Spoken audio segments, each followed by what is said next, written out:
Mac T back, and we have for our garage video today some XLG KYB shocks. That's right, something I use on my vehicles all the time, and in this case these are going on to a Ford Edge 2011. I have used these for years, and I've tried Monroe's, and I got the Motorcraft, oh yeah, but I like the fact that these shocks are just a tad bit firmer. Like them better. Yeah, you give up just a tad bit on the ride, but I think the longevity of them, just like the original Motorcraft shocks, are good. I've only replaced one set of these, but they were under warranty and started leaking, but they had like 90,000 miles on them. So I took advantage of the lifetime warranty since I bought them and got new ones, so I didn't even have to pay for the set. So that really worked out good. So the warranty on them is really good. They'll back it up, and I did that. It comes with your standard rubber mounts and washers, and then you got your two nuts that go there. So, you know, you sandwich these together. In case you didn't know, a little bit of a shock basics.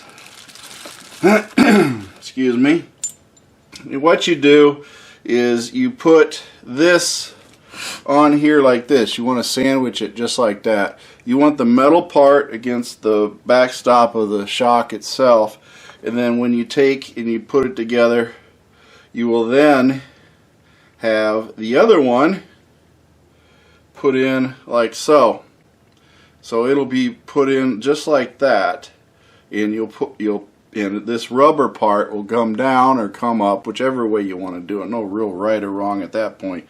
But you want the rubber for the body, because the body's going to go in between here. So, you know, when you got that, you don't want metal on metal. That's going to make a lot of noise. See? Yeah, you don't want that. So you want the actual body in between these. So when you put them on, they'll look like this when you go ahead and slide them on.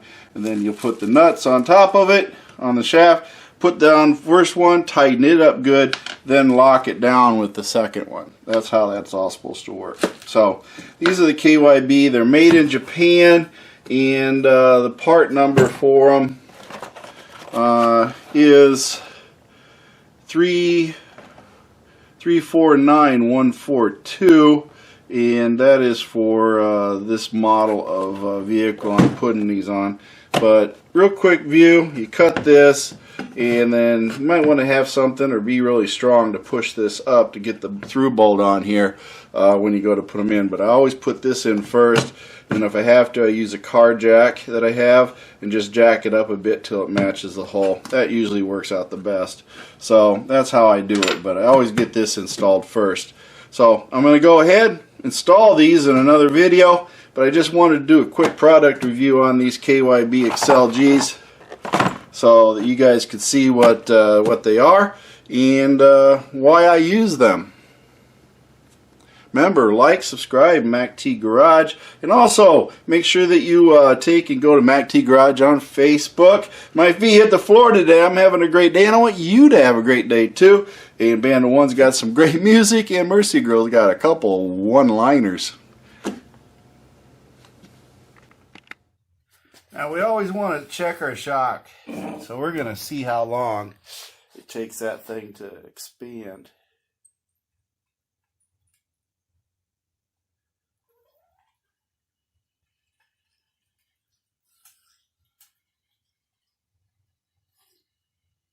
It's crazy, isn't it?